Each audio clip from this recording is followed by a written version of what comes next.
Okay, we're live. We're recording. Excuse me, I just burped.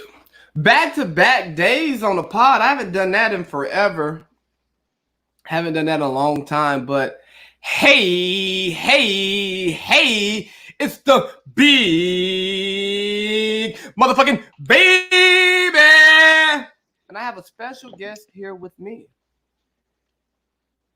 Hi. How's it going? It's not too bad. Today's pod is obviously going to be a little bit different than normal, a bit more informal. As you see, I'm not dressed up.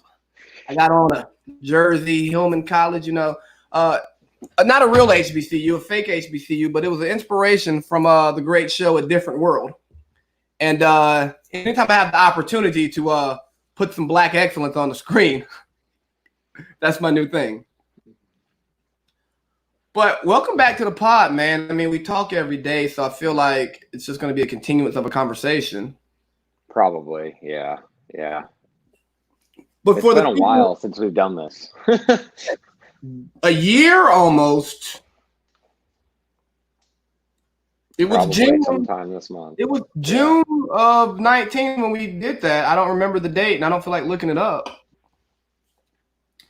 But yeah, this is going to be a little bit off of the rebrand. It's going to be more of just shooting the shit, having a good time. So this one's not for the parents. I think, yeah. What is it? What is it? NSFW? NSFW, not safe for work. That's exactly what it is. I don't think Facebook has a tag for NSFW though. It's the Zuck would be upset. Bro, the only thing that Facebook cares about is you using other people's music. True. I've used like less than 10 seconds of a snippet, and Facebook is like, you can't monetize this. YouTube was like, yeah, we muted this portion of your video, or we just didn't put it up. I'm like, Jesus Christ. What's the limit? Like 7 seconds? I don't know. I thought it was 7 on YouTube. I don't know. I think it depends on the song and some other stuff, because I've had songs where nothing happened. And then like I had one song where it was like the intro, barely even any words, and I'm just talking and it's like cutting it off. I'm like, what are we doing? There's probably like some labels that are like way more money hungry than others. That's my guesstimation, but probably. But they got like what was that? For me, it's like I just wanted the intro music. That's why I need some rapper that I know to make me a song so I can play that in the background and not worry about the labels trying to take my money or not let me make money off of it. I feel like it's probably more not making money off of it, but you got enough friends that rap. I feel like you should have someone who could do it. Yeah, I probably just have to send like the text myself and yeah, whatever. We're not talking about anything. Let's get this podcast going. How was your weekend? You went to a bachelor party. I did. I lost my wedding ring at a bachelor party. So did you lose your wedding ring or did you lose your marriage? Just my wedding ring. It's not as bad as it sounds. First of all, it wasn't the real ring. It was the silicone one that I wear because God forbid you lose your real ring. I hear that's problems. But fell, smacked my jaw pretty good wakeboarding and got out of the water and there was no ring on my finger anymore. So I think that will probably not ever be found. It's at the bottom of a lake somewhere in Southeast Michigan. If you find it, good for you. Yeah. So I saw you at the lake for the bachelor party. So there was just really just guys at the bachelor party, like no women. Yeah, I mean, we're trying to social distance. Okay. How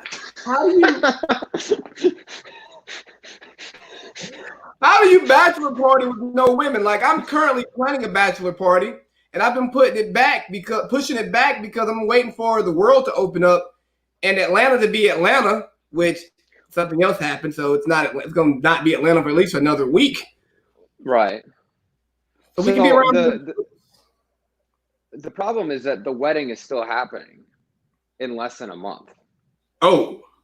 So there's like no option to shift it to the left. I mean, it's kind of a now or never kind of thing. So, you know, you got to make the best of the situation. And getting drunk at a lake all weekend and, you know, having those kind of shenanigans is not the worst thing in the world. Absolutely not. I got drunk Friday and yesterday. I haven't been getting drunk a lot lately. I've been drinking, but not getting drunk. Really forgot how hangover really like fucks up your day for a couple of days. That's why you just keep drinking and then you never get hungover. It's literally science. You were around for a portion of my life when all I drank was beer and coffee. Yeah. And then coffee with Remy in it to really get your morning going. That was you know, that was on the weekend. Mm-hmm. It's a great times in life. But shit, you talk about social distancing. COVID's been crazy. And what's been crazy about COVID, less than, maybe this is my insensitive view because I am not directly affected by COVID. Same. COVID's been making people crazy. COVID's been making people insane. And then some people could care less. That's the beautiful thing about it, is you got the two opposite ends of the spectrum and people tend to fall on one or the other. There's no real middle ground. Well, there's no real middle ground anywhere anymore. You're either left or you're right. You're fucking a bigot or a tree hugger. Like there's just no in between anymore. Everybody is what everybody is, and it's like I don't know about that. I agree, but I do think that COVID has definitely made people crazy, and a lot of people crazier than they thought that they would ever get. So, you know, I've had I've had my thoughts about some observations of things that have occurred during COVID that I think kind of interesting, to say the least. It's definitely brought the crazy out in a lot of people. Maybe they've been hiding it, and they have all their different distractions like day to day, and they no longer have these distractions. So now they're just like, oh, let's go down a wormhole on this, or I don't know, man. It's an excuse. It's an excuse for people to do things that they wouldn't normally do. That's what I think. And for me, the wild thing is not much of my life has changed. Like, really, all I did was play video games, listen to podcasts, record podcasts, drink, socially distance, which, you know, Monday through Friday anyways, Monday through Friday afternoon, I don't deal with people anyways. Like, if you want to talk to me, you got to call me. Right. I'm at home. I'm a homebody. So this is like, it was like perfect for my weekday lifestyle. And obviously my weekend lifestyle took a hit. I've been inside of a bar 3 months. I've never not gone that long without going inside a bar since I've been, a drinking establishment since since I was 18 and started going to the club. Yeah. Yeah. And now I don't know. They're still not open here. I don't think they're open there either. So the breweries are opened up because they're restaurants. So you get the day drinking vibe, I guess, but you're still not getting the nighttime. Let me put back a few and go on a hunt. As I used to say every day.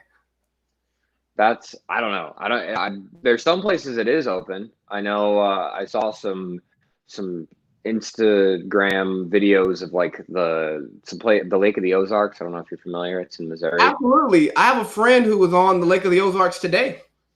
And they're open and partying at all the swim up bars and resorts there. So they seem, apparently there's no COVID in Missouri. I guess the COVID's gone. Have a big outbreak at the Lake of the Ozarks like 2 weeks ago? Probably, but you know, people want to party. Like, what are you gonna do? People want to party. And the thing is, you know, we talked about keeping this podcast light, but with like a lot of the stuff that's going on in the world right now, some people need to party. Yes. Because a 24-hour news cycle, which is nuts, like this is the first time that a lot of people have had 16 hours in a day to take in the 24-hour news cycle, and they're just sitting there like, oh yeah, Tucker said this. Gotta believe Tucker. Anderson, Don Lemon, oh yeah, they're leading in the right direction. Did you have your morning Joe this morning? I ain't talking about Sleepy Joe, your morning Joe on MSNBC. Like, dude, you got to turn off the news. I watch the news once every 2 weeks. Yeah, I don't even probably watch the news that much. I used to watch the news more the last place I worked because we had the news on TV all day. But, you know, that was, well, we watched the local news. And so the local news was entertaining. I was entertained by the local news. I tried to stay away from the cable news networks because those are full of negativity and I don't really have time for that. But the local news, especially in sunny San Diego, you get yourself some Telemundo and get to see everyone's favorite weather girl. So, you know, that was what I always looked forward to Monday through Friday, watching the news. You know, the local news, those little sneaky guys, you know, they like to throw a nice little piece of eye candy on there for you. I appreciate it. I think most people do. Yeah, because, I mean, most people on local news aren't really that good. Right. They don't take themselves too seriously either. That's what I appreciate about them. They know that they're the local news, but they still, you know, they still deliver some premium content and they tell me what roads I need to avoid that day. So I'll take it. That's fair. I like the Sunday news. I like Sunday news only because you got the different people making their Sunday rounds to all the different shows to go push whatever it is they want to go push. And it's just hilarious to hear what they have to say for the week. I don't watch too much Sunday news. When I do, it's always a good time. Back to COVID making people crazy, though.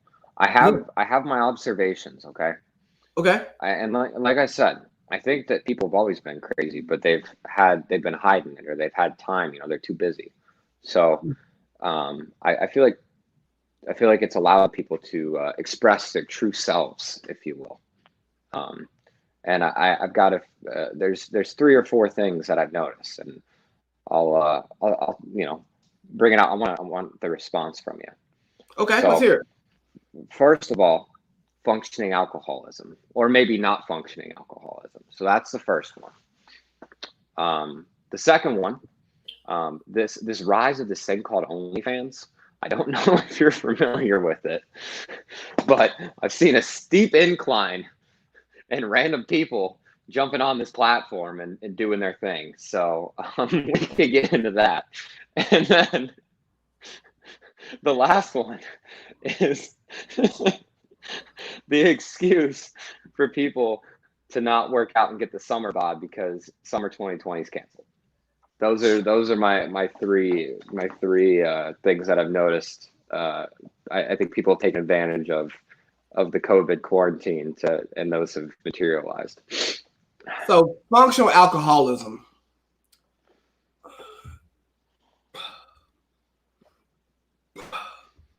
Can't speak to that one. No. You know, because my alcohol intake has actually dropped since COVID. It's because you're not going out. You're a going out kind of guy. Yeah, cause like I'm not going on benders anymore. Like, do I have the 2 or 3 dinner beers every day still? Absolutely. But that's just to maintain, you know, my equilibrium. But like most Friday nights and Saturday nights are still the 2 or 3 dinner beers, and then I go to bed. So right. I can't speak to those people because, like I said, I haven't gone on a bender. I can't even remember the last bender I've gone on, and I can't remember the last time I went on a bender. It's a lot to remember it, but I see where you're going with it. That's because you've reduced your alcohol intake. You can remember things now. But yeah, I feel like a lot of people like a lot of people are just like midday, like openly drinking. It's like, dude, if you're gonna be the functional alcoholic, you don't let everybody know you're a functioning alcoholic. You just function and you alcohol. You know what I mean? Like you just do it. Because it's not cool to be a functioning alcoholic unless you're a functioning alcoholic and people don't know you're a functioning alcoholic. That's what makes it work. You are an alcoholic that functions. Trust me, I know some. I think the funniest part was like the beginning of everything staying home, because like I was still working during that time. Like I worked through pretty much the whole thing, and like a short period of time where I stayed home. But like seeing people like 9 a.m. they're like, yeah, cracking the first beer today. We're working from home, and like it was like that for like months on end. And then I think people probably either A, ran out of money, or two, realized that it wasn't super duper fun or as fun as you think it might be to be drunk 24/7, 7 days. That's what 24/7 means, 24 hours a day, 7 days a week. But Nah, yeah. it's really only fun to be drunk from like 5 p.m. on, like, it's 5 o'clock somewhere. Like that really matters, on a weekday when you're not doing anything. Just get drunk after 5. Now, if you're out drinking amongst the people, 9, 10 o'clock. I remember one bender I went on. It was a great bender. It was the matching Adidas sweaters bender. Oh, I remember that. Yeah, we like shotgunned our first beers at like 9:30 in the morning. I mean, you know what they say, right? No, I don't. If you don't start drinking in the morning, then you can't drink all day. That's There is something to having your first beer before breakfast. Like for the people who haven't gone on these benders and so forth, or been drunk all day, been functional, if you get the beer on your stomach to start the day, you're already a little tipsy before you get food on it. And it carries through the day as you eat and continue drinking. But you got to eat. If you don't eat, bad news bears. And you have to drink water, because it's a marathon, not a sprint. That's the key to lasting from 9 a.m. to 2 a.m. drinking. Because there's nothing worse than you being the guy who's been drinking since 9 a.m. and now it's 3 and you're like beyond obliterated and you have to go home and take a 5 or 6 hour nap, and then it's not 10 o'clock until you get out again. You miss dinner, you miss the dinner crowd, which in my opinion, I think the dinner crowd in day drinking spots is probably the most entertaining part of the entire day. Yeah, because you have the day drunk young people. You have the weird families who want to bring themselves and their kids to this restaurant bar. Yes. And it's a weird hodgepodge of bullshit. And then you got dogs. Again, speaking to spelling dogs. You got dogs in here. It's like, man, what is going on in here? I've been in here hammered since 9, 10 o'clock. Get these kids out of here. I don't want these kids here. They're making me uncomfortable. The dogs, they can go too. Like, I'm just trying to be drunk and happy. And drop F-bombs and shit like that, That's the worst part. That was the worst part about San Diego, is there was always like kids. If it was like before 9 p.m., there was kids around. And then you drop an F-bomb and you feel like a bad person. But are you the bad person, or is it the You feel like a bad person. I blame the parents. You don't put their kids in these environments. Well, that's what I was gonna say. Or are they bad parents who bring their kids to bars to have dinner? I think it might be the parents. Man, there's nothing worse than going to duck dive on a Saturday or Sunday morning and you got kids in there at brunch and their parents are putting back bottomless. It's like, couldn't find a babysitter. like you getting hammered in here like a 20-year-old, and you got your kids. I mean, different strokes for different folks, but I think Californians are different people. But we'll get into that a little bit later. Yeah, we'll get to those weirdos later. But yeah, the summer bods. Look here. Here's what I think about the summer bods. The people who wanted a summer bod, they still have it because they don't wait till summer to take care of their body. Like my friends Wayne, Chew, Tony, they're still, well, Chew don't post, but Chew has muscles on top of muscles. So he can take a year off the gym and still have muscles.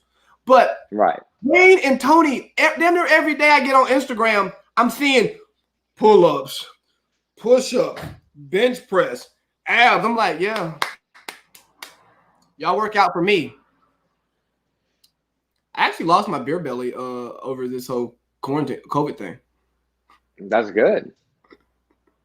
That's good. I never had one, but that's good.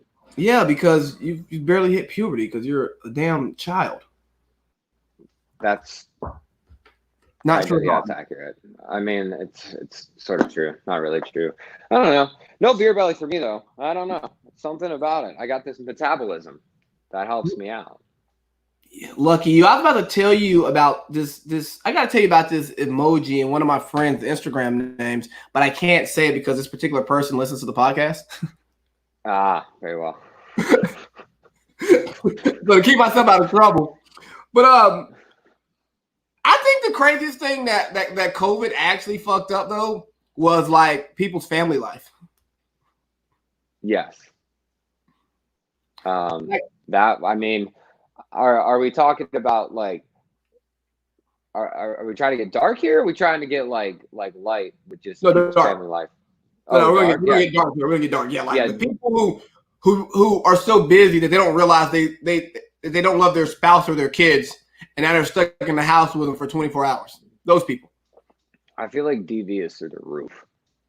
Huh? I feel like DV is through the roof. Yeah, and I'm pretty sure some other depression, maybe even suicide. I've heard that's something I've heard. I haven't looked up talking about. Yeah. The family life thing, especially like the spouses thing, because like so many people now, especially I would say probably people in like their, I don't know, early 30s and like 40s, where it's people who have always been in a dual income household. Like both people have always worked full time. And now they're both stuck at home together and they're like, fuck, this is the person I married. Like, I don't know if this is such a good idea anymore. You know what? You are so much better when I wake up at 6 o'clock, give you a little kiss on the cheek before I leave the house by 7:30. I'm at work from 8 until 5-ish. I'm sitting in traffic. I get home 6-ish. You're dealing with the kids. We eat dinner. We shower. We may watch a little Netflix show, or you're doing kid stuff and I'm watching TV or watching sports. And then we meet back up in the bed. We have sex twice a month and we keep it pushing. I love that. I love that lady. But this person right here, oh my God, fuck. What are we doing here? I think it's happened. I want to see, like, I'm curious, like, the after the year is over, the 2020 divorce rates compared to 2019 and 2018. I would like to see 2021.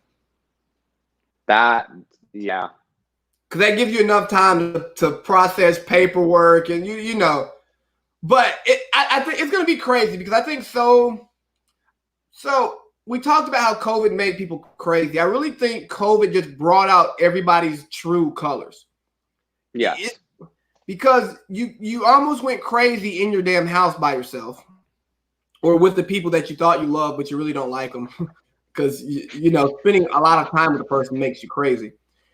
But then, like, you didn't have distractions. Like, sports are gone. Entertainment is pretty much gone. I know you're not a sports guy, but let me tell you, sports television has been awful. Oh, I'm sure. What, the only thing on is the fucking UFC once a month, right? I mean, bro, I bought the UFC fight last weekend just because I'm like, oh, it's real sports. And then I was gonna gamble, and instead of using Bovine, I went to DraftKings, and I couldn't figure out DraftKings. I'm like, oh shit, I fucked up my gambling.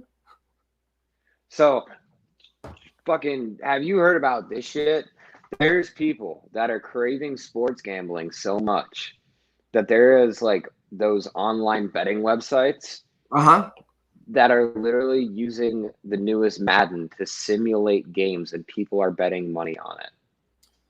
So that's crazy. I have a good friend. He is I'm not going to call him a degenerate gambler because he wins a lot. But he's the closest person to a Michael Jordan type gambler that I know. Ah, I see what you did there. Has he had to take 2 years off his job yet? But look, he's not gambling on this weird shit. Like he won't touch it. Why would you? I mean, I bet Michael Jordan would. I feel like Michael Jordan would gamble on an ant race. That might be entertaining. Have you ever been? Have you ever been to Shore Club on I think a Wednesday night when they do the duck racing? Yes, I've heard about this. I've never been, but I've heard about this. It's the dumbest shit in the world. And people spend a fuck ton of money on it, don't they? Yeah. Yeah. People who are more like you than me, but you know. Oh, yeah. Yeah. I mean, whatever. I don't know. It's Shore Club. Yeah, it's Shore Club. Like they got one too many Red Bull vodka slushies in them, and they think that just about anything's a good idea. I don't even drink Red Bull vodka, and I don't really drink slushies, but I go there and I always get a Red Bull vodka slushie. It's their signature. Yeah, and they have decent bartenders. They're not bad. They're not bad. Decent. Yeah. They're actually attractive, but their service is terrible. Well, I mean, that's like pretty much any bar. You either get good service or, I mean, yeah. Well, you know the type of service that I would get at the places that I frequent. So, you know, I have a different standard for service because I'm a regular. Well, as a regular, you would have, an expectation. But I don't know if anybody's a Shore Club regular. Like, I don't know if that's a thing. Yeah, because I went there a lot, and I did not get treated like a regular. Maybe it was my fault.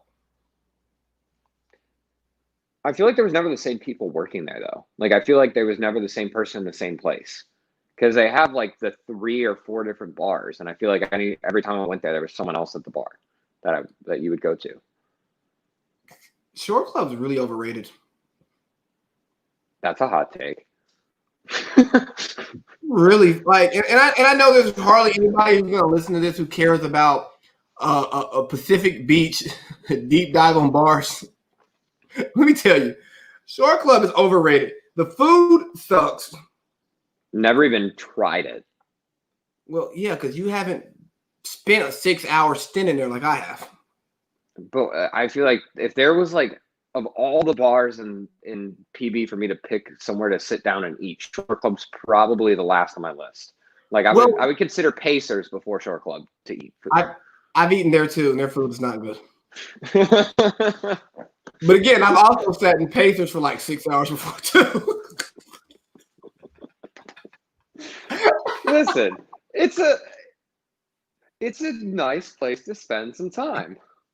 Absolutely. And when you're a regular in Pacers, you don't have to spend money to get the conversation. They just come and talk to you like, oh, hey, Adam, how you doing? I'm like, good. Go make your money. I'll be back here when you're done. The best part about that place is the back room. Never been. No, not that back room. Oh, the smoking room. The smoking room where they have the TVs and they play sports and you can sit back there and have a cigar and a $2 domestic bottle, which is cheaper than anywhere else in probably all of Southern California.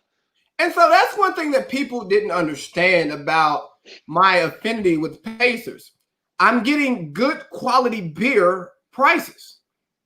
Yes. I'm going to drink Bud Heavy out there for like $3 a pop. Yeah, why? And I get to look at tits? What does the man want? Sorry for the rebranders, but I enjoy a little night out in the town. Yeah, I don't know. Shore Club is like probably the last place I would ever eat. But again, I was in there sometimes as a single man, and you're knee deep in conversation with a group of young ladies, and you're with your guys, and you're hungry. Yeah. You leave the women to go to Ale House right next door that has great fucking food? I guess it depends on the time of day. The Ale House food is just so good, though. Yeah, especially when you don't have to pay full price for it. Well, also that. The worst thing that happened was all three of the bartenders I loved at Ale House decided to leave Ale House. And I'm like, the bar's not cool anymore because you weren't there when Ale House was cool. That's probably true. So it burned down. And then when they rebuilt it, it was like the place to be. Like that first summer of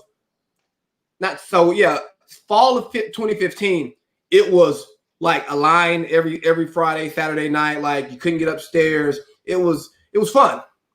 Mm-hmm.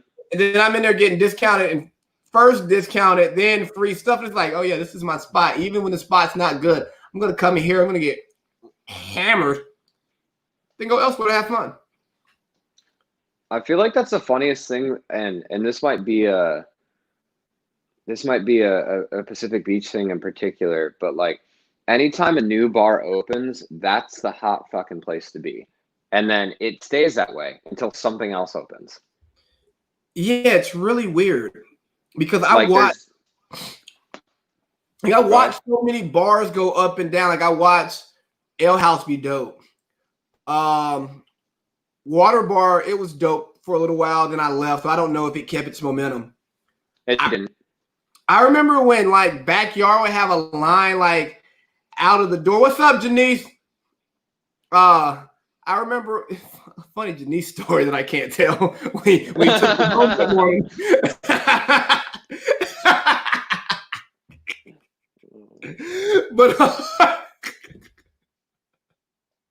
But yeah, they like Backyard's line would be like out of the damn door across to Denny's and stuff, and then the other like Maverick opens up, and it's like, oh, nobody wants to go to Backyard anymore. And then I was back down there last summer. Backyard was back to what it used to be. I feel like Shore Club, Backyard, and Moonshine Beach, they will always survive the test of time. Yes. Hated to see Johnny V's go, man. That was a great place, man. Oh man, God, the drinks were cheap, but God, was that place a wreck. It was the most urban vibe you're gonna get in Pacific Beach. Yes, I will agree with that. And there was a time when it was really like, I think I probably caught the tail end of it because I wasn't of age. But the tail end of it was pretty good. Like there was a good, like probably the first summer that I was able to go out there, like it was a good spot. It was always busy. There was always good music. There was always people dancing. Drinks were extremely inexpensive. Like you can get like 4 shots of Patron and like 4 beers for like $25. It was insane. And you had beer pong, so you could go be social. You had 2 different dance floors with 2 different DJs. So like you can mix and match your vibes. You can step outside if you're a smoker. You want to smoke a cig and talk to somebody. Like just so much going on there. But again, I don't know why we're boring people with the Pacific Beach bar. Oh boy. But I guess a good segue is people who have only gone out at Pacific Beach think like that PB is like the best thing ever. Like, yo, bro, you PB, you been to? Yeah, I've been out in PB. Look here, buddy. I'm going out in Atlanta. I've had fun there. I'm going out in DC. I've had fun there. I'm going out in New York. I've had fun there. I'm going out in LA. Like, I'm going out in a lot of great cities. Hell, I'm going out in Dubai at this point in my life. Right. There's the fun doesn't really change anywhere you go. No, as long as you go to the right spots, you're gonna have a good time regardless. But people who have not left their nest, their home, they think that's the best thing ever, and more so, people from California, and I could probably make it Southern California. They just think like this is the best thing since sliced bread. And I'm like, bruh, have you left here yet? No, why would I ever leave Cali? Because your gun laws suck, your taxes are real high, there's a lot of traffic, And even when you're rich, you don't get a yard. And you'll never be able to own a home. Unless you're filthy. And you still won't have a yard. No, still won't have a yard. Like I was having a conversation with a friend out here who was skeptical about moving. And I'm like, you want property, don't you? Don't you want like space? And well, yeah. Like, well, if you stay here, you're not going to get that. And if you do want space in California, you're going to be in the middle of the desert where there's no humanity, and you might wake up one day and you got your foot cut off because you're in somebody's path. That, or you just have some weird extraterrestrial activity going on out there, man. There's a lot of weird stuff that happens in the desert. Have you driven through the Central Valley? Yes. Have you done it at night? I'm gonna go ahead. I have no desire. That does just not sound super duper safe. Done it twice. This is coming from me. One that's scary. No, I've done it more than twice. I've done it like 3 times. Very scary. Yeah. The last time I made that drive, I needed to get an oil change on my way down. Get oil change soon. But I was in San Diego on a bender, so I forgot to get my go that Saturday morning, drop my truck off to get the oil change and say, hey, I'll come get this Sunday when I leave. Forgot. Of course. You're on a bender. Who would expect you to remember? So then I'm driving back. Let me see. Yeah, this was the time. No, this was coming from San Diego. Yeah, so I'm driving back and getting through the Central Valley where there's exits, but there's nothing on the exits. And the change oil immediately light comes on. It's not it's not change oil soon. It's immediately. Yeah. And I'm scared because another thing, everything closes at 5 o'clock. Yes. I passed a truck stop. Bro, I'm not getting my oil change at a random truck stop in the Central Valley. I don't have a pistol. I mean, I don't think they do that, but you might meet yourself a nice lot lizard. I went to a truck stop in high school, and this dude was talking about, hey man, some lot lizards out there. I'm like, bro, what the fuck is a lot lizard? And then he told me what it was. I said, oh, no, man. I'm a little bit classier than that. If I'm going to deal with an escort, I want a high dollar girl, okay? That might be the bottom of the totem pole for escorts. But okay, carry on with your story.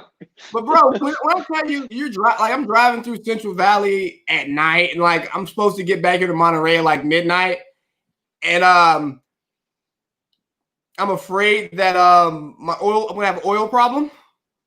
Mm-hmm. And it's well, bro, even if I call AAA, I don't even know if I'm gonna have service, and how long is it gonna take them to get here? Right. It was terrible. It was absolutely terrible. The Central Valley is a scary place.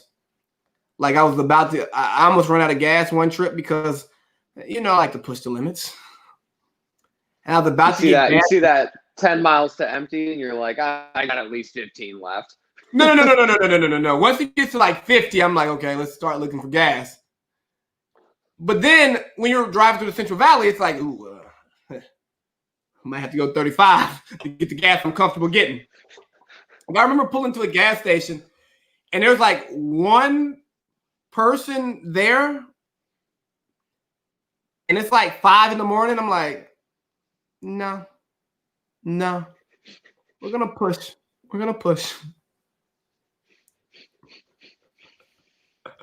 I think you'll be all right. I don't know. Man, I probably maybe no. You.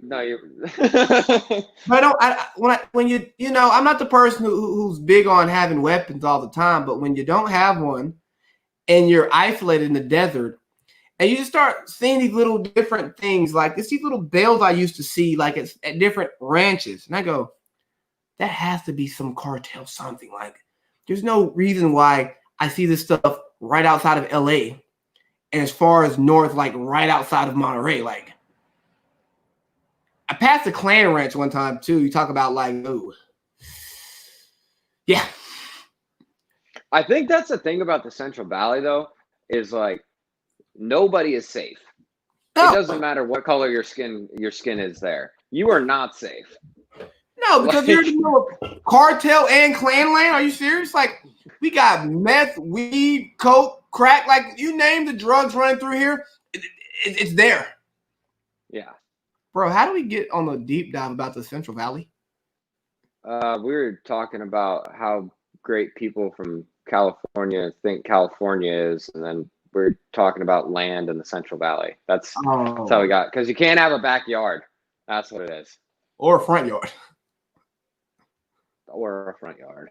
Yeah. And you got to have neighbors who are like close. Like literally on top of you. Yeah, bro. Like in Carmel, like you see these $1 million houses right on the beach in Carmel. And it's like, bro, you don't even have a yard. Why would you pay $1 million for beachfront property and you still don't have privacy? Because Californians are crazy, man. How did Californians are crazy? Huh? How did California change your life? A lot of ways, I suppose. I met a lot of different people. I was exposed to a lot of different views of things, some of which I, have taken and decided to run with, and some of which I'm like, I don't know about all that. Let's see. Figured out I don't ever want to raise my kids there. So there's that. It's just like a different way of living. Like I don't, it's one of those places where you go and you're like, is this still America? Like, it's got some of the remnants of America, but it's like, it's not quite America, So you're saying California is not real America? No, I don't think so. I mean, it's still America. It's just different. Like, the people out there are different. The way that everything's kind of built up, I don't know. Like, you would never see $1 million houses on top of each other anywhere else in the world, in the country. So here's what I think about California, right? You know how Texas likes to stand on its own and say, we're our own state. We never really joined the union, right? Yeah, whatever. Shut up, Texas. California is way more of its own country than Texas is. Yes. But I will say California cannot be its own country and Texas could. But California, the mindset and the way that the people are there is very much its own. I mean, like ecosystem. I'm speaking culturally, not. Oh yeah. Not the infrastructure, but even, I mean, we say California couldn't, but if you look at Silicon Valley, Hollywood, when the world opens back up, it's a lot of money. But they couldn't get water because they got to import that shit. So who's worse, Californians or Texans? Oh, that's a tough one. I think they're some of the worst type of Americans in the world. Well, they're right above the South will rise againers. They both have an air of superiority about them, that they both think that they are the greatest thing that's ever. They think that they're God's gift to the world. I will say that. I think that there's a lot of parallels there. They both have this burger chain that's apparently the best. And honestly, neither of them are good. The best cult chain restaurants come down to Georgia, and that's Chick-fil-A. And we don't even stand with Chick-fil-A no more because they're racist and bigots and homophobes and every other thing that everybody from the South is. You're not wrong. You're not wrong. Yeah, I don't know. I think they're both equally annoying. I will say the weird part is I have like really good friends from both of them. Like I have really good friends that are Californians and I have really good friends that are Texans. And both of them are equally annoying about their state. Absolutely. Like only Texas people wear the state flag on their belt. Well, they get their Texas tattoo the day they turn 18, right? I feel like Schmitty has a Texas tattoo on his ass cheek. He probably does. Now I heard, and this is just a rumor. This is just a rumor, but I heard for your 18th birthday, you get a check from the government of Texas for $300 to go to the local tattoo parlor and get the Texas state with the flag in it tattooed somewhere on your body. It's just a rumor, but I heard that that's a thing. You know what? The media takes rumors and reports it as news, so you know what? It happened. If I'm saying it happened, then it happened. It's literally science. So, serious question for you. Yeah. Can you carry this conversation for 2 minutes by yourself while I piss? About Texas and California? Yes. Probably. Yeah. Yeah, most definitely. Give him a nice rant so I can go pee real quick. Okay. I think the main thing to remember about Californians is they're their own ecosystem, and they have their own beliefs, and it's kind of been bred into them forever, since birth, and they don't really know any better. So I don't blame them for it. I think California is a great state. I think it's one of the most beautiful states in the entire country. It's got everything you could want. You got beaches and mountains, and there's a desert, and you can pretty much do anything you want to do. But I think not being able to have a yard is a little bit interesting of a way to live. The whole having to be pretty much broke for your entire life because you can't ever afford to own anything is something I'm not super interested in being a part of. What, being broke your whole life because it costs so much to do everything? Yeah. Well, and this is another thing about California. Everyone is trying to grind, right? But they fake it till they make it. Do you know how many people drive leased BMWs just to say they have a BMW and they're paying like $800 a month for this car that they can't afford? Like, it's ridiculous to me. Well, you know how many people living in LA like have roommates in a studio apartment? A ton. Just to say, oh, I live in LA. Okay. How about you do this? If you have dreams of being great, you find a city with a smaller market, you go to Atlanta. It's cheaper to live there. Opportunities are plentiful, and you can actually save some money. But it's not LA. And if there's one thing that LA is good at, it's Instagram models. Yeah. And OnlyFans. Yeah, you brought up OnlyFans, and so here's my thing with OnlyFans, right? Why would I pay for this porn? I mean, I agree with you wholeheartedly. I don't understand it. But then also, it's like, but because I have to pay for it, what am I missing? Is it something that I actually want to see, or is it somebody? That's where they get you. That's where they get you. Is it somebody who I am familiar with, whether it's a celebrity or somebody I actually know personally? Are you showing something that I want to see? And then, like, you look at it, it's like $10 a month, $15 a month, $20 a month. It's like, I definitely paid more for less. Like, I went to dinner in the sky. Let me tell you, happy I went, but $200 for a terrible meal to be scared dinner the whole time I'm eating.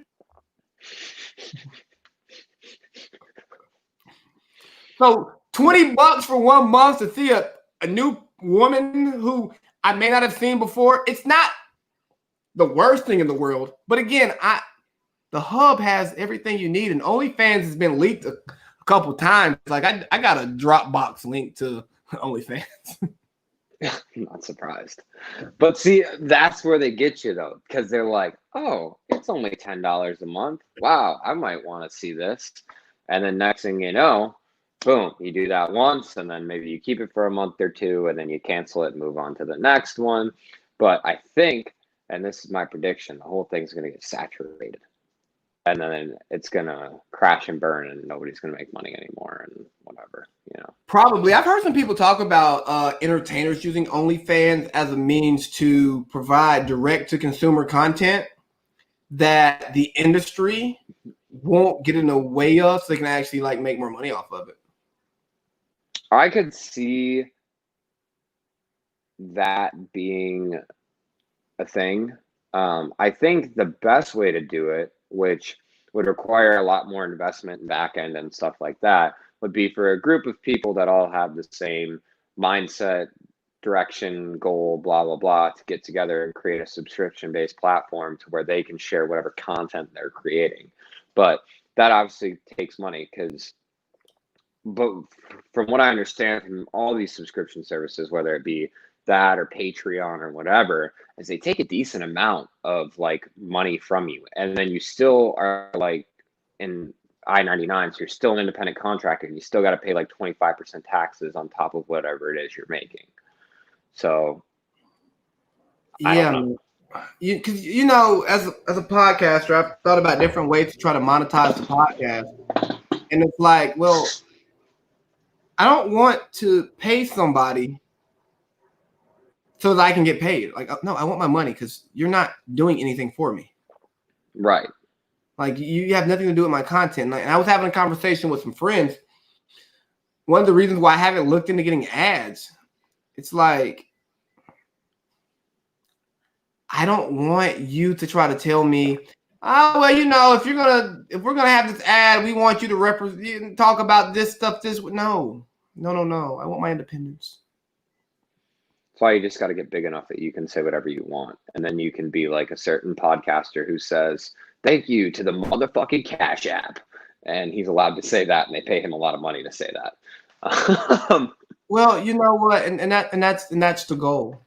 But like the entire goal is to build a platform that me and a group of people who I trust own. Right. Like, and you know, we got some stuff when we get down into the deep state, but part of it is fueled by how much I hate the media. Like, I want to be part of the media because I hate them so much because they put out so much misinformation and they play on dumb people. Mm-hmm. And we can get into like, well, you know, fuck it. Let's just talk about that a little bit because you know what a lot of Americans don't know is that at the core, this country was built to take advantage of dumb people. Well, that's pretty much how everything works. And let me clean this up because I don't want somebody to think that I am saying specifically with the way that Black people have been abused by the countries because they're dumb. No, that's another conversation.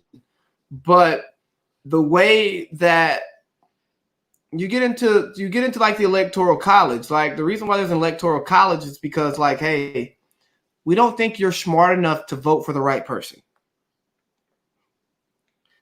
And then when people say, I think electoral college is dumb because the people spoke, and then you're like, how much time do people actually put into understanding political systems and how it works and why you're voting for people and why you should be bothered by this and not bothered by that? Very little. And then you get the people who are yelling at the president for everything that happens wrong in the country. And I'm not speaking specifically to 2020, I'm not speaking specifically to the current president we have now. Just traditionally, we blame the president for everything. Yes. It's always the president's fault. It doesn't matter what it is. When it's like, you know what? Most of the things you care about, if you voted locally, you could fix a lot of those problems. If you like had any level of political care, I think the word is political efficacy, some shit like that. I don't remember. If you weren't so apathetic about the political system, so much of this stuff wouldn't happen. But we have so much stuff going on in our lives. Excuse me. We have so many distractions that it's like, okay, yeah, I trust you. I vote for you because you identify with this party. You said a few things that I like. Boom, boom, boom, bang. And then we're all bent over by the machine. And then we blame it on the deep state. I love the deep state. I gotta say, it's probably, I think don't know if you're ready to get into that. Is this Absolutely. where we're at? Yeah. I set Okay. you up for it. So I told you I had a surprise for you. Yeah, let me see the surprise. Oh, man. All right. Ladies and gentlemen, at this point in the podcast, I would like to invite all of you to don your tinfoil hats and come down the rabbit hole with me as we explore the inner workings of the deep state, of the American machine, of pedophiles, child molesters, the news media running our lives. And we talk about all the wonderful things going on in this world that you don't know about and that I have no idea if true. But I read them somewhere, and I hear that if you read something somewhere on the internet doesn't lie. So we're going to get into it. I'm going to take this hat off because I look like a goofball, but I'll leave it on for a couple minutes. Let me make sure. I picture this. Glad I knew you were going to go here with it. But I'm like, nah, he's not going to make a tinfoil hat. I did. All right, I got a picture. Fantastic. All right, we're going to take this bad boy off now. Oh, boy. So I'm going to let you drive here talking about this in the deep state because it's way more up your alley, and I actually want to respond to it more than propose it. So this whole deep state conspiracy theory thing is something that it's been a little ringing in my ear, if you will, for probably a good 4 or 5 years now. I have some interesting people that I've interacted with in my life that are very into this sort of conspiracy stuff, and I also think it's super entertaining. I don't know how much of it I believe, and I don't know how much of it's true, but I do like to hear some of it. So I try to keep my ear to the ground and pick stuff up now or then, and it's also always a good conversation starter to throw some wild allegations out there and just kind of see how people respond.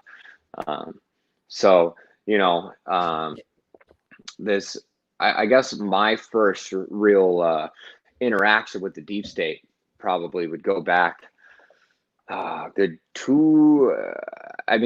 about it for a while, but the first time I really did any sort of looking at it was a couple years ago when Alex Jones came on the Joe Rogan podcast to talk about Comet's Pizza Palace down there in DC. So Pizzagate, huh? Pizzagate, exactly. So that was my first exposure to it, was Pizzagate. Now, apparently, for those of you who are not familiar with Pizzagate, there's apparently this pizza place called Comet's Pizza Palace in Washington, D.C.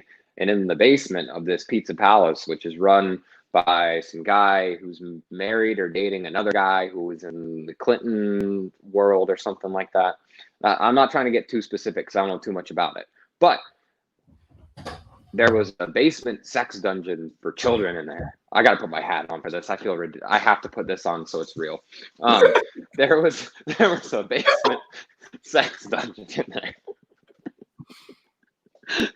And apparently there was a bunch of leaked text messages and emails with the whole DNC and Obama had all these, Barack Obama, former president, great man, had all these messages where he was talking about hot dogs, and hot dogs was code word for dudes.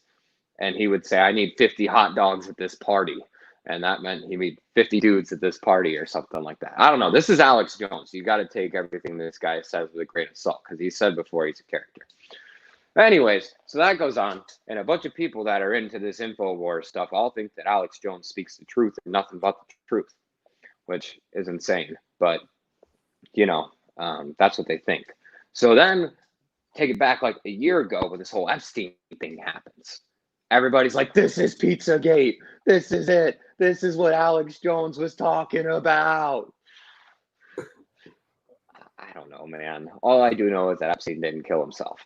Now, what I really want to get into with this here deep state conspiracy theory is the year 2020. All right. This has been an interesting year. Now, I got some thoughts about this, and this is where I want to see your response. Okay. So, first week of January, missiles launched from Iran. We're going to war, World War III. We got to scare some people, right? So that's where it starts. But then people aren't scared by that. The media hypes it all up, and everyone's all up in arms about the deep state. And, we're going to war, world war, the world's ending. But that doesn't happen. So then they got to come up with something else. Well, there's this disease that originated in a lab from Wuhan, China, that has the same logo as the Umbrella Corporation from some video game or some shit. And everyone's losing their goddamn minds saying that this is a lab-created virus and people were eating bats or something. And now we got the coronavirus. So the coronavirus happens and the whole world shakes and the economy plummets and everyone's getting sick and we're all going to die and everyone's freaking out thinking this is going to be the worst thing that's ever happened ever. As it turns out, the coronavirus doesn't really affect that many people, but we won't get into that. There's numbers out there if you want to read them. Less people. 100,000 Americans have died from coronavirus, and there was more that the country could have done. There is. But how many people died from the flu this year? I'm not going to look up the numbers, but I'm pretty sure it's more. Yeah, it is. Okay, so coronavirus happens, but then the people in the quarantine aren't scared anymore. People are starting to get rurally, and they're tired of being stuck in their houses because no one wants to be stuck in their houses. That shit sucks. Yeah. So then they're like, boom, Japanese murder hornets. They're going to come and get you. And that lasted for all of like a fucking day because people in America don't care about hornets. We have fly swatters. When's the last time you got stung by a bee or a hornet or anything? I was 5 years old. Bro, yeah, I haven't gotten stung as an adult. Like I was on a job with my granddaddy like somewhere between 8 and 12, and that's the last time I got stung. Yeah, I don't know why they thought that one was going to work. This is all the deep state plot, by the way. We'll summarize at the end, but I don't know why the deep state thought that one was going to work. So they had the Japanese murder hornets, and everyone was freaking out, And then after that didn't work, we had the unfortunate event in Minnesota, and that's bad. I will fully admit that is bad, and there is a problem with police brutality. But this happens all the time. The news media got a hold of it and brought it to the forefront, which is a good thing. It's great. They actually did their job for once. Yes. However, this conspiracy theory is that the deep state brought in Antifa. And Antifa started. You forgot that they killed Kobe this year too. Oh shit! They did kill Kobe. Yeah, rest in peace. Rest in peace, Kobe. Not for real. Rest in peace. And his daughter. I did forget about that one. That happened in February. So yeah, we went January, World War III. February, Kobe Bryant. March, COVID. April, murder hornets. Still COVID. Oh yeah, murder hornets. And then May, you have Antifa starting the riots and the soft openings. The soft openings, which then brought more cases back to the forefront. No one should have opened in the first place. And now we got people looting places and rioting, and Antifa staging bricks. I don't know if you knew. Apparently, Antifa was staging bricks places so that people could just pallets of uncemented bricks so people could take them and throw them at things and create mass hysteria in the cities. So, and another thing with the bricks, did you hear about the Wendy's in Atlanta getting burned yesterday? No. So, the guy got killed in Atlanta Friday night by the police after DUI, try to pull him out the car. They fight, tase, whatever. Protesters go to the Wendy's, and they protested in Atlanta. Then the Wendy's is burned. So the headline is, Wendy's is burned, BLM protest, right? I saw a video of a person who was not black lighting the fire. Again, not saying that the person was not associated with Black Lives Matter. I don't know, because you can't put a face on it, right? But the media narrative is the angry black people in the streets and they burn down the Wendy's. It's not the angry black people. It's George Soros's cronies. It's his cronies that get paid $100 a night to go out and incite violence. And then, they also got their lady. I don't know who's paying her, that lady whose name I won't say, who's the conservative black chick who just comes out and just shits on everything for the other side of the deep state. Maybe they're the shallow state. I don't know. We'll get into that. I'm almost finished with my laying the groundwork for the entire the pinnacle of the deep state conspiracy. So the looting and the rioting happens because of Antifa, which is brought in and paid off by the deep state to incite mass hysteria and keep people freaking out. And now we're in June, and that's kind of still going on because that was an end of May thing. So I don't really know what's going to happen next because I'm only can react. This thing doesn't allow me to tell the future. It only allows me to see into the past and help, understand it. But the fact of the matter with all this is that the deep state is worried because the deep state has a problem. And their problem is a senile old man named Joe Biden. Sleepy. And they know that if they don't incite enough hysteria and they don't keep things locked down long enough, and Joe Biden's going to have to go up there in front of all the people on live TV and he's going to have to say some intelligent words. And while he might have been able to do that 10 years ago,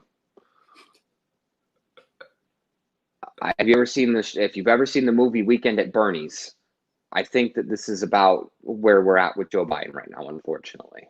Now, I'm not saying at all that he's a bad man. And I'm not saying that, he didn't have his time where he did good things. He's fucking 77 goddamn years old, for Christ's sake. You know what I hope I'm doing when I'm 77? I hope I'm dead, okay? I ask people all the time, I'm like, would you ride in a car with somebody who's 77 if they're driving? Fuck no.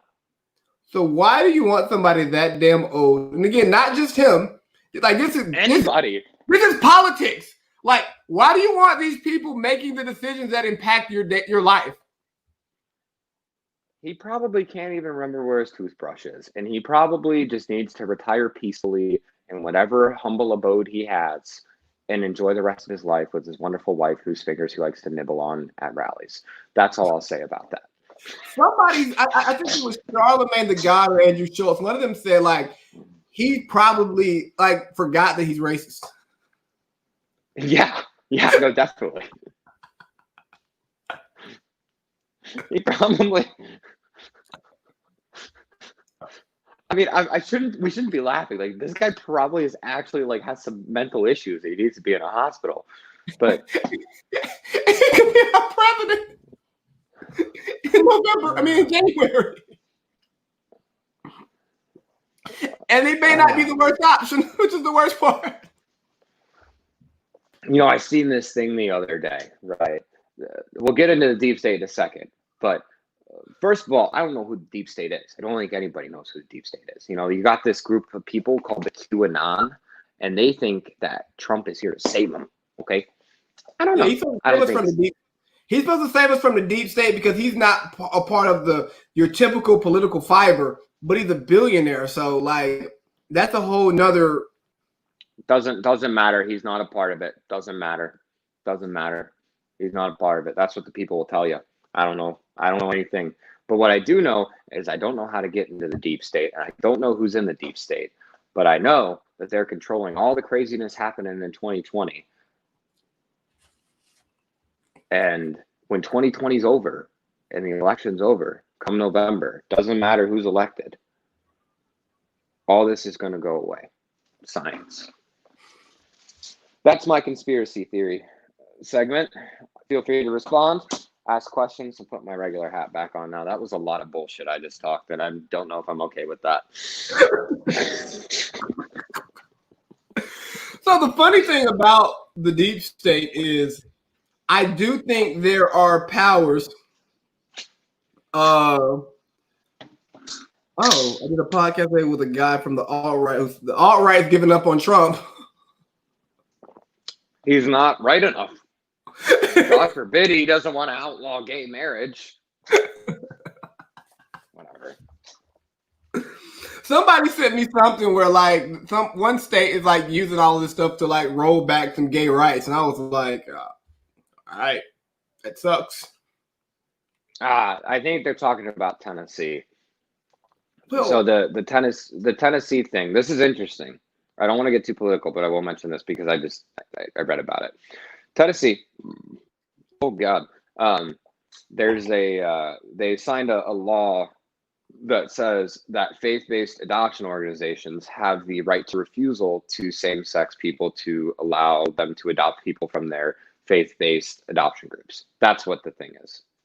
oh, so Whether it was blown out of proportion a little bit. Yeah. I mean, like most things in the media. Whether you think it's right or wrong, I mean, whatever, that's up to you. Yeah. You know, these faith-based organizations are funny as hell too, because I don't know if you saw some Christian group is suing DC for putting Black Lives Matter on the street. I didn't know you could do that, but I mean, if they manage to win money, good on them. I'm always, my favorite part about America is that we're a sue happy country. Spill a cup of coffee on you from McDonald's, get $4 million. Are you kidding me? What a place to live. What a place to live. And that's the thing, man. Like, here's where I get frustrated with a lot of our social justice warriors is they get so caught up on what's right and what's wrong. It's like, bro, that's not how it works. It's the law. And the law can be very, very wrong, morally, ethically. We can just look at it and say, yeah, this is a bad law. But you can't prosecute somebody for being morally wrong if it's not legally wrong. Even though we can all, even if 80% of us can agree that, yeah, you should probably lock this person up because they're a terrible person. Well, they didn't break the law. True. So I want to get your opinions on the deep state and on these conspiracy theories that the world is going crazy. Because George Soros and the banking families of the world want to destroy America, destroy Europe, and create the new world order with their own puppet leader to lead us into victory and for Papa Elon to take us to Mars. Give me your thoughts. For one, I appreciate you for coming here with something for me to respond to. Like, I want to feel like a guest and not a host, because hosting's not fun every day. But I think that there are people, influential people, who have power outside of governmental positions. Yes. And I think those people use their power in order to influence society. I mean, if you think about the media, right? The media is controlled by NBC, CNN, Fox. Okay, that's not the entirety of television is controlled by 5 corporations. Anything you see on television is owned by one of 5 corporations. Exactly. That's not healthy. No. Then you look at what the top 10% is richer than the bottom 90 combined or some crazy shit like that. Probably. Whatever, I forgot what the numbers are, and I don't feel like looking them up. But there's such a disparity between the haves and the have-nots that the haves use any different medium they can to increase their having ability.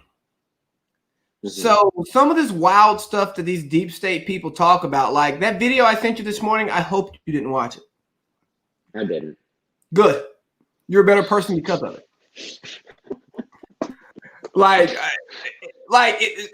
It's taking like obscure articles that you can't even find in Google on the front page and like using it as fact. And it's like, look, dog, you might be right. And Google might be hiding this, so I can't see it. But like, I can't find this stuff. Like Hillary's supposed to be testifying about some pedophile ring. I can't find that anywhere. I have not looked for it. I heard she allegedly did it. I don't know. I looked it up, and in my first couple pages on Google, I couldn't find it. So maybe it's hidden somewhere else where I don't look. Maybe it's on Reddit somewhere, because if it's on Reddit, it's certified.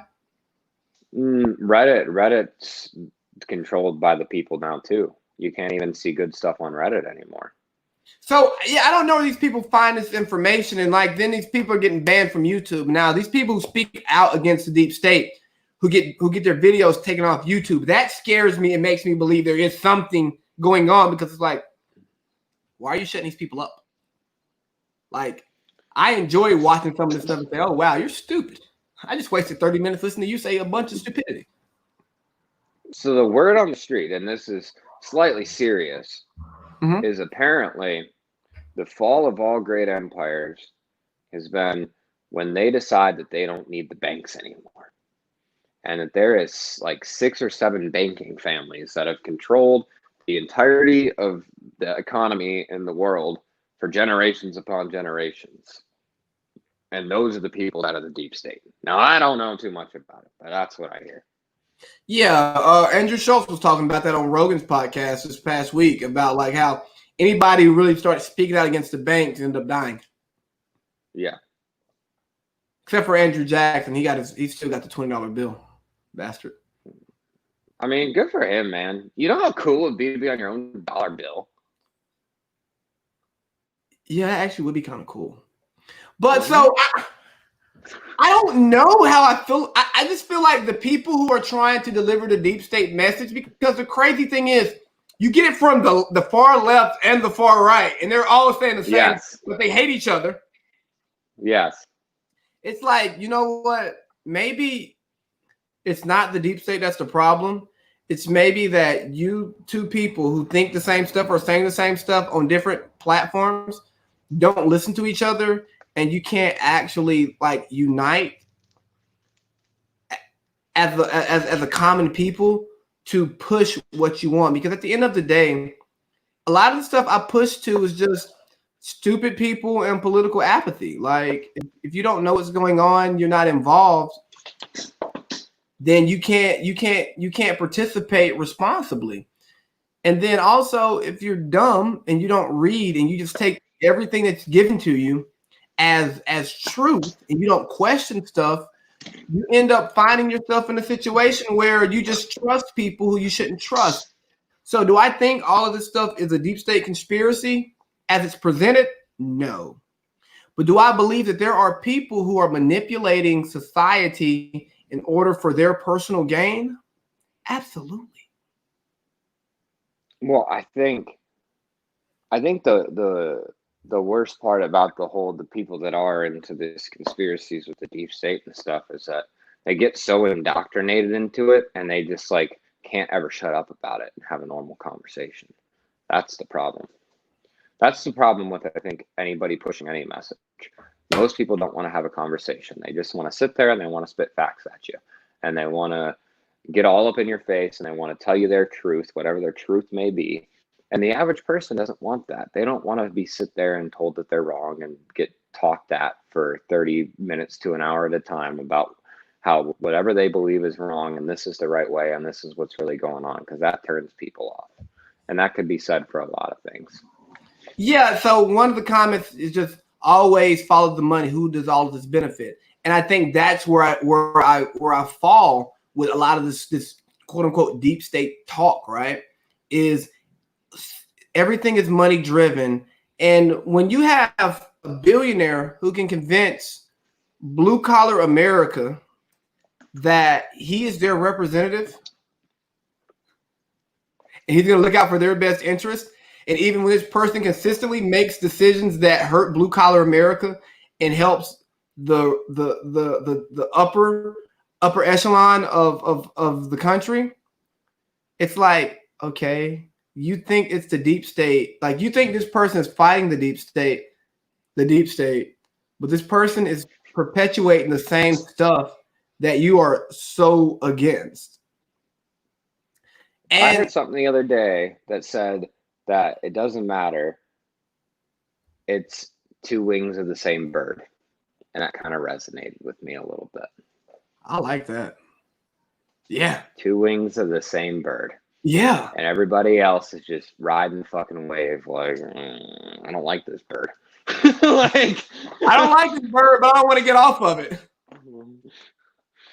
I don't like this bird, but I don't know where to go. And we're all stuck riding either the one wing or the other wing of the same goddamn bird, and we're not exactly sure what the way forward is. And that's kind of the unfortunate truth, I think, of where we're about at right now. So. Yeah, there's just so much misinformation out there. People don't want to have conversations because I think one of the best, and like I say, you and I talk every day, and one of the best things that happens in race relations is when you have friends who look differently from you and y'all have different perspectives. And, we're not going to go on here and talk about some of the stuff we talk about privately, but you and I can like sternly disagree about something. And then the next day we just have another conversation because that's how it has to be. Because it's not, oh no, you're intolerant, you're a bigot, or you're a liberal trio. You're like, it's never that. It's here's my perspective, here's your perspective. We're both looking at the same thing, but we're looking at it from a different vantage point. And because we're looking from a different vantage point, we see stuff differently. And it's okay. But the problem is, so often in society, we won't have the conversation with the person with the different vantage point, and we just say, no, fuck you, you're dumb, you don't know what you're talking about, or you're stupid, you're ignorant, you're intolerant. Okay, I can be ignorant. Educate me so I'm not ignorant. Like, I think one of the best conversations we ever had was when the looting was happening. You were like, and you gave your opinion. I'm like, well, look, man, there's people who are upset, they're tired, they don't know what else to do. And you're like, well, middle class America, if you burn my business, I don't want to talk to you. And I go, fair, but when I do all this peaceful stuff, you didn't want to talk to me either. So what do I do? And it's like, I don't know. So then we're like, oh shit. We don't know what makes people want to, what brings us here. You know what I'm saying? What is the answer? I don't know. I don't know what it is, but apparently neither one of them works. So you and I, as friends, can have that conversation and realize we don't know what works for us, trying to get someone else to understand our perspective, because you and I can understand each other's perspective and disagree demonstrably. But it'd be like, I get it. I just disagree. But we don't hate each other for it. And I think that's where we have to get as a society. But we're getting deeper and more woke than I want to be. So to totally pop out of this stuff right here, tell me about your beef with NASCAR. Oh my God. Well, my beef with NASCAR is that there has been no NASCAR since the Daytona 500 in 2001, when Race Hale Prejdale himself passed in the fourth turn and passed away. There's been no NASCAR. No, I don't really have any beef with NASCAR. I don't really know shit about NASCAR. I just think it's funny that like people are upset about NASCAR banning the Confederate flag. Like, first of all, it's been banned for years. NASCAR. Who watches NASCAR in 2020? I don't. I've watched maybe I've not watched a full NASCAR race ever in my life. Same. They're like, and I consider myself someone who enjoys like automotive sports, like auto sport. But God forbid I'm going to sit and watch people for 3.5 hours drive around in a motherfucking circle going fast and turning left. Like, it's not happening. There is far more exciting shit out there than watching some inbred fuck from Alabama get behind the wheel of an extremely overpowered aluminum death trap and drive around in a circle for 3 hours. Like, it's just not for me. Like, who is watching NASCAR now? No one. No one. You know what made NASCAR exciting was the way the NASCAR started. People run and shine, running away from the cops, and the 30s. Now that shit's fucking badass. I don't care who you are. Yeah. Trying to spread the good love and booze to all around the country. But that lost, like, I don't know. Everything about NASCAR kind of went out the window in the 90s when they got rid of the tobacco sponsorships and the people stopped being crazy and everyone got all corporate and, you know, no one really cares anymore. I don't know. I think NASCAR is stupid. You know, I was in a conversation with some friends, and it's been an ongoing conversation all weekend about how sports, are a distraction. And I don't know if you've seen that Kyrie Irving led a meeting with a bunch of NBA players saying, like, yo, there's too much stuff going on in the world. We got to fight this injustice. We shouldn't go back and play the playoffs and finish the season. And I'm like, if you feel that way, have at it. Me, selfishly, I want to watch basketball. And I think that basketball is a distraction, but I think if you have it in doses, there's nothing wrong with some healthy distractions, because despite all that's going on, having all this heavy stuff, it gets hard to keep carrying. It's like, you know what? I do want like a sigh of relief. Like I watched Dave Chappelle's special that just came out. It was a great lecture. It's a 30-minute lecture of him talking about what's going on. But he breaks it up with enough jokes to where it's like, okay, I get the weight of what you're talking about. Like this is a heavy moment. But you still made me laugh. You still entertained me. So it's like, I don't know what that balance is at all. I don't know. People need distractions. Huh? People need distractions, regardless of what's going on in the world. Everybody needs to have fun sometimes, and everybody needs a distraction sometimes. Because if you just talk about heavy shit and think about heavy shit and all the time, and that's your entire life, you're going to end up sad and fucking depressed and not going to want to be here anymore. Exactly. But the point I was getting to, I think NASCAR is one of those distractions that's just not needed.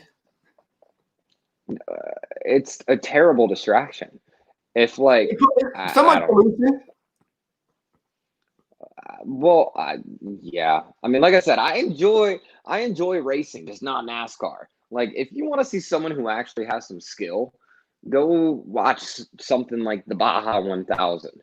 These are dudes riding motorcycles for over 1,000 miles in the desert of Mexico at 100 miles an hour. Like, that takes skill. That's entertaining. And they crash and they flip and they get really hurt, and it's awesome. And I love it. And it's fueled by Tecate and street tacos. And I don't know anything better than Tecate and street tacos. But NASCAR just ain't it, man. I don't know. I'm surprised that NASCAR's the whole thing. Yeah, me too. But shit, I've run out of stuff to talk about. You got anything else you want to talk about? I don't think so.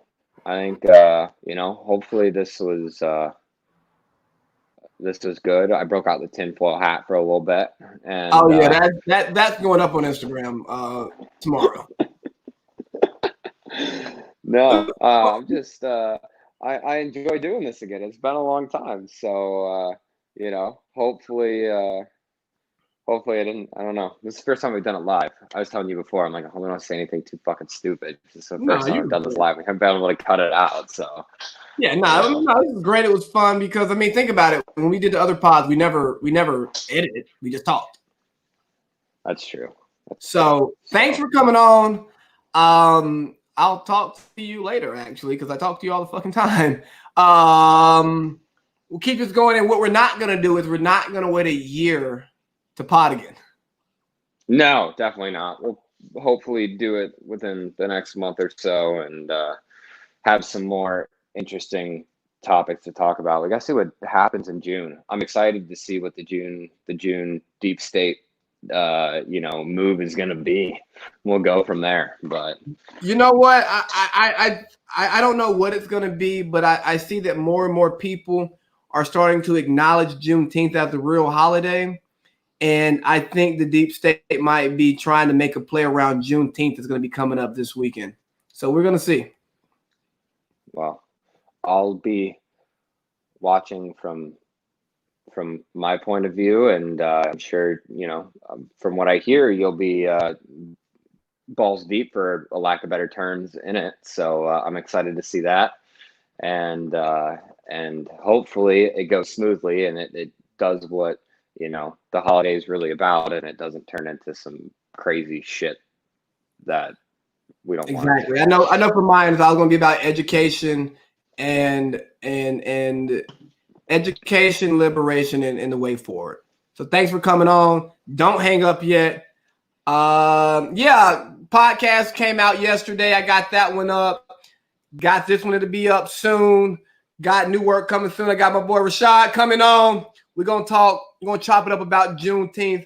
We're going to have a great conversation about what's going on in America, in the Black community. It's going to be a great conversation, very educational, both from a secular and both from from the scripture as well. It's a lot of knowledge to get there. I'm looking forward to having him on and passing on this information and getting to learn, having the opportunity to learn some more myself. Big baby, yeah.